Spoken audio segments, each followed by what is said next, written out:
This day, I want to share with you God's word again. Wherever you are, whatever you are doing, just sit tight. Listen attentively, and your life will be transformed. Before we go hearing God's word that I preach, I would like to read from the Bible. Romans 8:28. Romans 8:28. And we know that all things work together for good to them that love God, to them who are the called according to his purpose. Let us pray. Father, I will thank you for this time of your word. Thank you for your word that is coming right now to hearts that are distressed, to hearts that are going through tough times. As it will come, pray that you will strengthen our hearts. Bless the word and the hearers. In Jesus' name we pray. Amen. I read from Romans 8:28. This passage of the Bible is my favorite verse. When going through things, when life's challenges come hard, I hook on this. The book of Romans was the letter Paul wrote to the church at Rome to prepare the way for a visit and win their support. This book contains Paul's most complete statement when it comes to his messages. It contains one of Paul's most inspiring statements in times of conflicts, in times of distress, in times of uncertainty. Paul wrote explaining his understanding of the Christian faith and its practical implications for the lives of Christians. For where I read from Romans 8:28, I am speaking on what I titled the ultimate assurance. The ultimate assurance. When I say the ultimate assurance, I'm talking about the greatest statement about believers' life experiences that can be depended on. From this verse, I'm going to point out three things about the ultimate assurance. Number one, this statement in Romans 8:28 is remarkable. The statement was a remarkable one for the Apostle Paul to make, especially when we consider how much he had suffered because of his love for God and his truth. Paul started by saying, and we know. This is to say, everyone knows, or at least Christians know. The issue at stake is a matter of common knowledge. It is a fact upon which everyone agrees. Paul was not speculating. He was sure of what he was saying. He says, for we know. What are we knowing about? What do we know about? This statement is remarkable because it contains a statement which, when things are rough, when things are tough and tight, we can cling to it and remain calm and confident. Even when we seem not to understand, it is the foundation stone of the very working of our destiny. For we know, we all know. I don't know what it is right now about where you are, what you are going through, the pains that you feel. Paul was saying, we know. Yes, the pain is there, but we know that at the end of it will be good.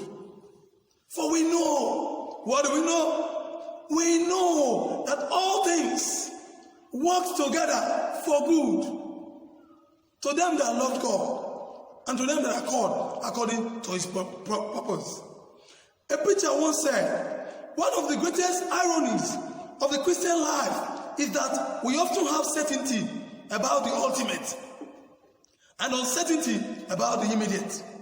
This passage expresses assured conviction, not only for Paul, but for the whole church today. We all know that this time we are in, that is not easy. We know that the pains, the persecution, the affliction that we are going through right now is for our good. This verse concerns all things. The ultimate assurance, much as it is the all know, it goes beyond we all knowing to the fact that we know that all things, everything, no exception, the good, the bad, the fair, the foul, the smooth, the rough, the joyful, the painful, the adverse, prosperity, and so on. Everything works together for good to them that love God. Paul said, we know that all things, everything, whether you are in pain or you are in bliss, whether you are enjoying or the tide is not good in your direction, we know that all of that will work in your favor. One wonders, how come it is so? Because the truth remains that as long as we are on earth, evil will come to us as well as good. There are certain true knowledge of God we will not have if we don't go through things. Trouble as well as sunshine has ways of shaping our lives and forming our character. God uses everything that happens to us to make us more like Christ. Everything that we go through is for our good. Whether we have eaten or we have not eaten is for our good. Whether we were sick at the time and we are not well, they are all for our good. Look at life, for example. Sodium chloride is a compound used for preservation, used for adding taste to food. But you see, sodium on its own, highly reactive metal. Chlorine, very, very bad to the skin, discomforts the skin, the eyes. But when it combines with sodium, it gives a compound called chlorine, sodium chloride, which can be used to preserve our food. Which when we add it to food, it has taste. Without it, there will not be taste. Even look at the egusi soup, for instance, that we eat. The egusi soup, after it is prepared, when you are eating, you are happy. So delicious. But look at the components. Look at the ingredients. In the egusi soup, there is bitter leaf. In the egusi soup, there is pepper. In the egusi soup, there is oil. In the egusi soup, there is water. In the egusi soup, there is fish. And so many other things are there. When you mix them together, fire underneath, it will boil. And at the end of the day, it will be cooked. And when you are eating, it becomes delicious. But the pepper in it on its own, very peppery. The bitter leaf in this, you can't eat it alone. But when they come together, it becomes very sweet and delicious. That is how our experiences are today. When you go through sickness, through affliction, through pains, through trials, all of this will come together and form a better you. All things work together for our good. To them that love God and to them that are called according to His purpose. When we talk about good, we must understand that the highest good of man is not material, but spiritual. Spiritual good here means our spiritual good. Our final salvation. Everything works together for good. So that when you are not getting enough that you need, it is to make you. You may not be good. It may not be pleasant now. It is to make you. So that at the end of it all, you will be saved. All things work together for our good when we love God. You see, there is a restriction here. The third statement. This ultimate assurance has a restriction. It has a condition. It is not for all. It is for those who love God and those who are called according to His purpose. It takes a man that loves God and trusts God to remain calm in the face of adversity. If a man does not love God and trust Him, he may well resent what happens to him.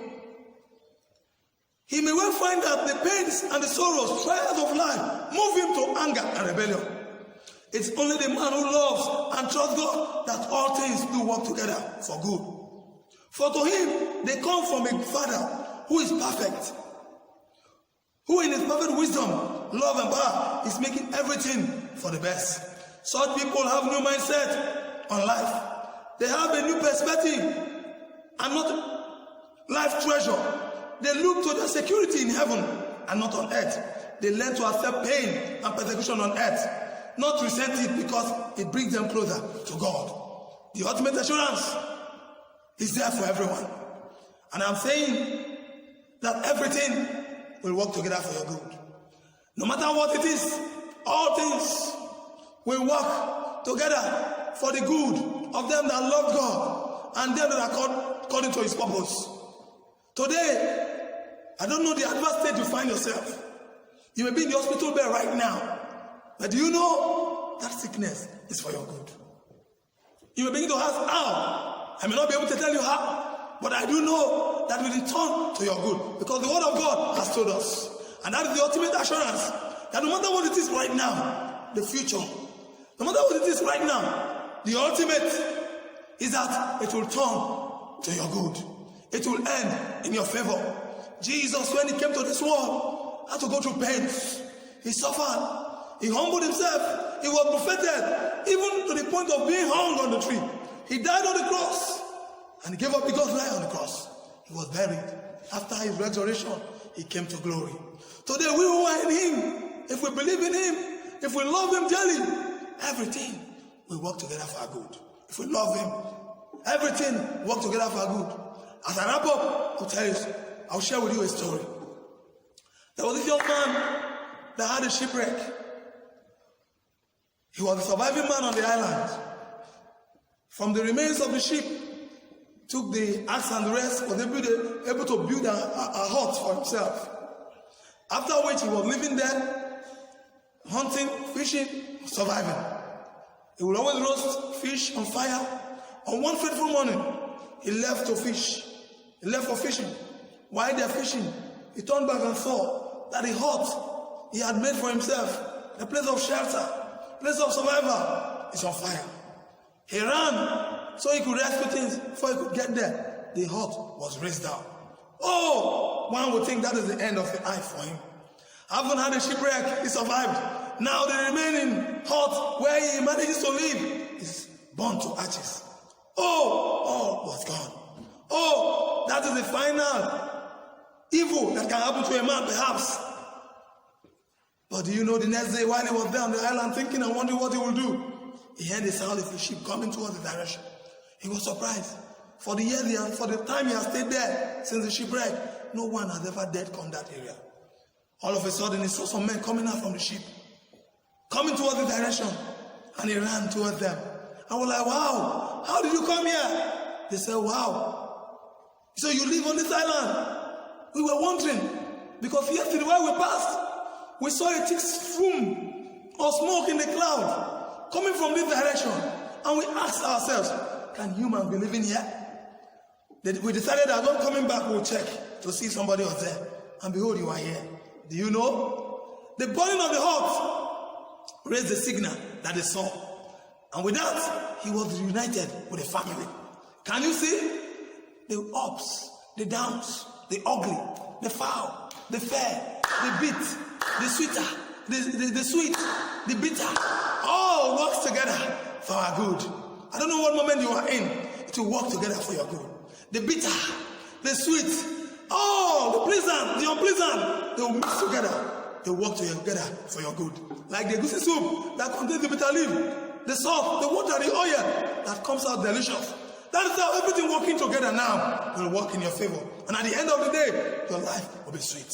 I pray for you that the Lord will give you grace to put through. I pray for you that this word of assurance will find a place in you. That you will know that all things will work. All things works together for good to them that love God and to them that are called according to his purpose. The question I want to ask, do you love God? Are you called according to his purpose? If you don't love him, it is time to love him. You will love him by accepting Jesus as your Lord and Savior and walk according to his ways, according to his instruction. You obey his word and you to him daily. I pray today that you will love him with your heart. I pray for you today that you will follow him and it will be well with you. I pray for you that everything happening to you will end in your good. May the Lord bless you now and forevermore. In Jesus' name. Let us pray. Father, we thank you for this time. Blessed be your name for your word that has come. Thank you for made our head. May this word be remarkable to us. May this word be for everything that concerns us. May this word stay in us and bless us forever. Thank you, Father. In Jesus' name we pray. Amen.